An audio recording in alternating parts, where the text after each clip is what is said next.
Hi there, my name is Mia and I'm a member of a Red Cross and Red Crescent First Response team. I'm part of a local team that helps our neighbourhood when we're needed the most. As you know, it is important for national societies to be prepared for all kinds of situations. But how do we do that?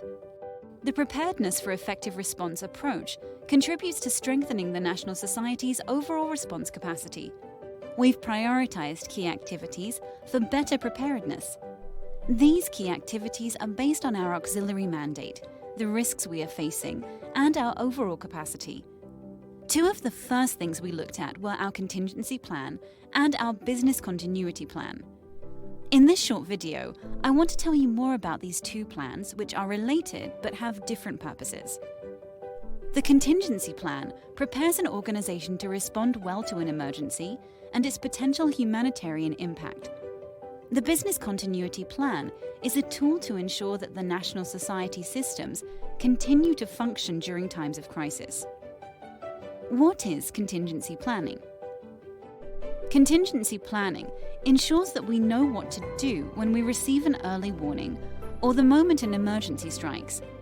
This requires information about hazards in our area, good coordination with local partners, and clarity about the role our national society plays to respond to various types of emergencies. In my district, for example, floods have become more severe and happen more often in the rainy season.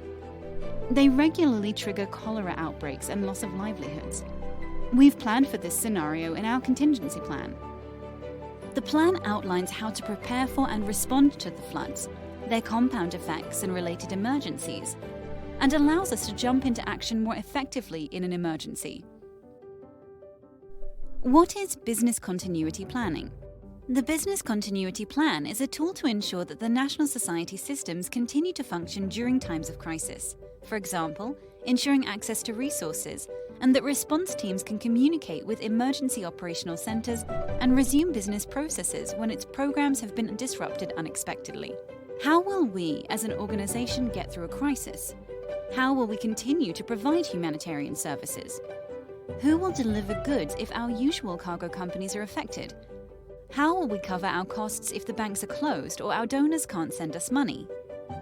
What are the measures in place to protect our own staff and volunteers for possible harm from a hazard? The Red Cross Red Crescent movement plays a critical role during emergencies, and that is why a national society must identify ahead of time how a disaster might affect its internal systems. These plans are a core organizational process in every national society.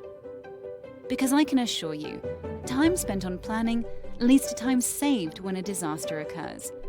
We know that investing in disaster preparedness is worth it in terms of human lives saved, the speed of recovery, and economic returns.